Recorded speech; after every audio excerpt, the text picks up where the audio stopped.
Olá amigos, 21 de junho de 2013, a voz do Brasil pela vida. Inverno brasileiro que alguns querem comparar à chamada Primavera Árabe. E vem logo a nosso conhecimento uma mensagem extremamente importante do cardeal Raymond Burke, que é o presidente da Suprema Corte Apostólica, o presidente da Suprema Corte Católica, a nos dizer que em defesa da vida devem sim os cristãos, devem sim os católicos mobilizar-se, se necessário, indo às ruas, em defesa da vida humana, que entendemos nós e defendemos nós firmemente, cremos que começa exatamente no momento da fecundação.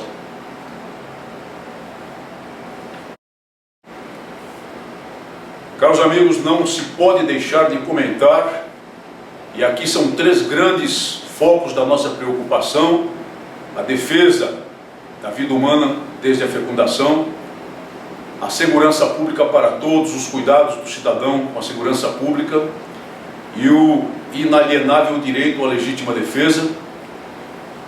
O atual estado de coisas do nosso país, com esses movimentos de massa que sobressaltam a população e se traduzem em formas violentas de aparentemente apresentar um protesto adequado, de aparentemente apresentar um protesto justo.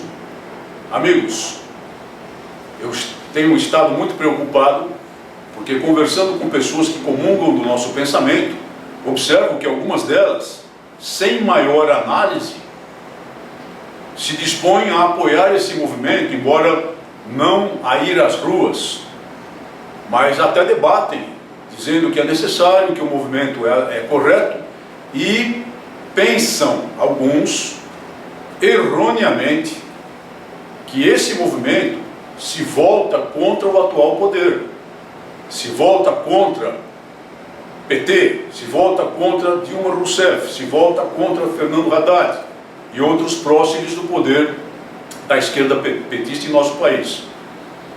Prestem atenção, por favor. Não poderia estar mais errada essa análise.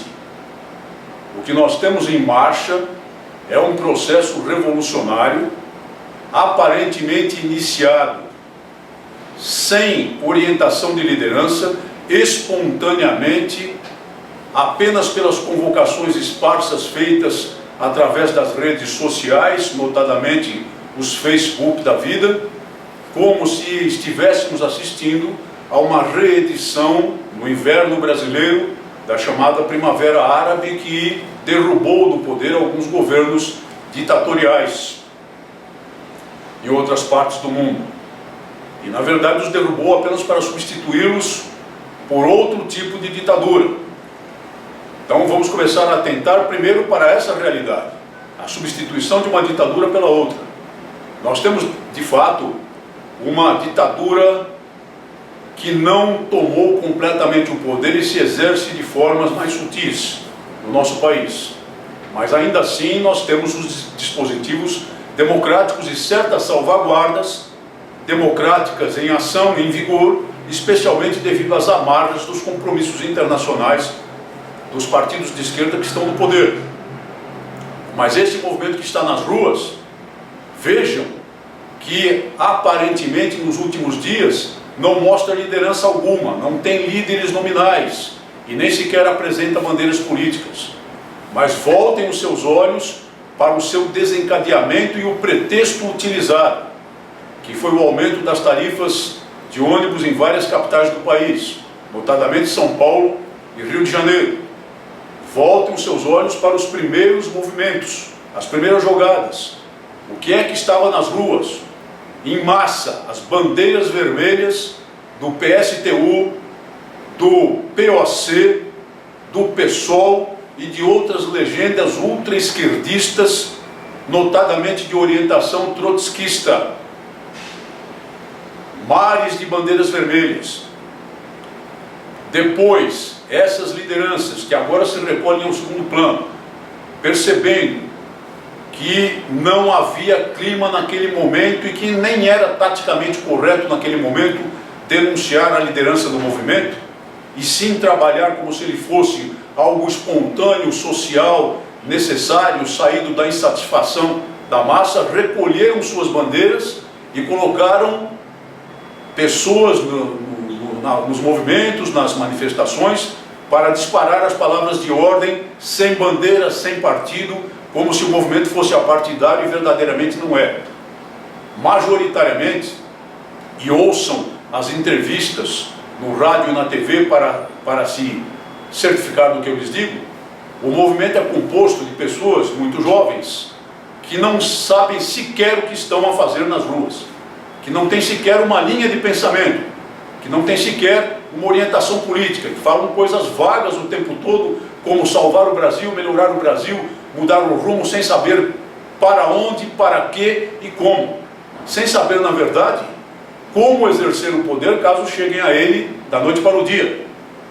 E também de bandos de anarquistas, cujo propósito é o caos, e que talvez pensem, sim, talvez pensem, que podem chegar à derrubada de um estabelecimento político completo, sem que ocorra a sua substituição por outro poder. Lê do engano, não há vácuo de poder. As lideranças que estão por trás desse movimento são lideranças ultra-esquerdistas de orientação trotskista, repito, que não tem nenhum problema em causar dificuldades, como efetivamente estão a causar dificuldades para o próprio governo central do PT e para o poder petista espalhado pelo país, encastelado em pontos extremamente importantes como a capital paulista. Lembrem-se do que Trotsky pregava. Ele pregava a revolução permanente. Ele pregava que há sempre uma classe opressora e uma classe oprimida. Que o propósito da classe opressora é se manter no poder. Que o propósito da classe oprimida é tomar o poder por um processo revolucionário. Mas, assim que a classe oprimida toma o poder, sempre na linha de pensamento de Trotsky, ela se torna a nova nomenclatura, o que é uma verdade também, é claro. E, portanto, ela precisa ser derrubada imediatamente por outro processo revolucionário. Por isso o Trotsky caiu em desgraça no Partido Comunista da União Soviética. Por isso ele teve de se exilar, se esconder no México. E por isso ele foi caçado e assassinado a machadadas pelo poder comunista mundial no México.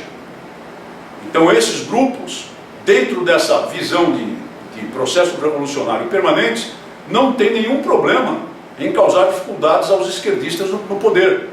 Mas poderão se compor taticamente com eles, desde que lhes seja assegurada uma parcela do poder. Eles sabem perfeitamente bem que manejar uma minoria violenta, uma minoria destruidora, uma minoria que provoca danos e ameaça a vida das pessoas, que estabelece o caos e provoca a desordem, é a melhor maneira de acovardar a maioria inerte, e nós temos uma maioria inerte, tomar o poder através da minoria e transformar essa minoria em maioria através dos mecanismos de terror. Esse tipo de processo a que estamos assistindo é o processo que produz os Zé Dirceus, que produz os Pol Pots, que produz os Guevaras, que produz os campos de extermínio, que produz os paredões de fuzilamento, que produz os enforcamentos em massa. E estabelece no poder, por 80, 90 anos, se tiver sorte em determinado país, e vejam a história da União Soviética, uma minoria transformada em maioria pelo terror, completamente divorciada de qualquer sentido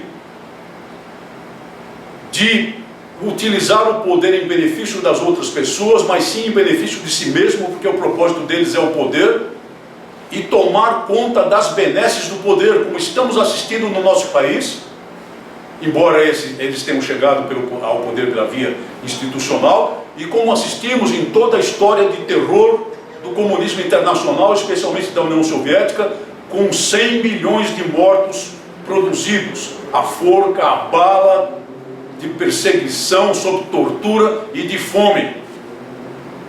Não se iludam, neguem o seu apoio a esse movimento. Não pensem que estão lá nas ruas as pessoas que defendem o Estado Democrático de Direito. Não estão, exceto as desorientadas, que são mera massa de manobra. As pessoas que defendem a vida humana desde a fecundação, as pessoas que defendem o direito à livre liberdade de expressão, as pessoas que defendem um processo de alternância de poder verdadeiro, que de vez em quando, pela crítica popular, se traduza no voto das urnas e apeie do poder um grupo que não serve mais ao país por processos pacíficos. Não pensem, senhoras e senhores, que estão nas ruas as pessoas que pensam como vocês, que iriam para as ruas sim, numa situação crítica de necessidade, em última análise, e até empunhando armas, mas para defender a liberdade, como já aconteceu na história recente do país. Desse movimento aparentemente acéfalo, só pode sair o terror brutal de uma ditadura como nunca se viu, provavelmente, na história do mundo. Então não sejam partícipes disso, não sejam ingênuos, neguem o seu apoio a essa malta violenta, ofereçam o seu apoio a quem propugna pela moderação neste momento, e especialmente ofereçam o seu apoio à força policial, que tem o dever de preservar a ordem pública e da melhor maneira possível defender a todos. O quebra-quebra inicialmente atinge os bancos para sinalizar que atinge o capital internacional, mas logo mais, como já está acontecendo, promove os saques em massa, atinge o pequeno comércio e logo mais atingirá, como atinge as pessoas comuns, suas residências e o transporte público que deveria servir a todos. Preço de tarifa é mero pretexto. Claro que, para terminar, nós devemos chamar a atenção para um fato muito importante. Essas autoridades que recuaram agora do aumento do preço das tarifas, se tinham dados de política econômica suficientes para evitar um reajuste que fosse prejudicar o orçamento familiar, por que não o fizeram antes? E vem fazê-lo agora sob pressão. Ao fazê-lo sob pressão, fazem o jogo exatamente dos revolucionários. Porque agora eles se sentem com força. Agora eles percebem que pelo terror que é promovido, mantido por eles, então não me venham falar de movimento pacífico, infiltrado, porque não é isso, não é movimento pacífico infiltrado, é um movimento violento. Percebem agora que tiveram uma vitória importante em cima de uma tese falsa e que poderão partir para a maior violência e para o atingimento dos seus verdadeiros objetivos. Nada que ver com o preço da tarifa de ônibus. E esses governantes irresponsáveis deveriam sofrer um processo de impeachment. Amigos, lembre-se da mensagem do cardeal Burke. Ir às ruas sim para defender a vida. Ir às ruas sim para defender as boas causas. Ir às ruas sim, em paz e ordem. E por que é que nós somos contra o aborto? E por que é que nós defendemos que os católicos vão às ruas? Para defender a vida humana desde a concepção, por uma razão muito simples. Porque aborto é homicídio qualificado a sangue frio. Mas é muito fácil praticar, porque o matador não olha a vítima nos olhos e não escuta o seu grito de terror. Muito obrigado por sua atenção, até o nosso próximo programa.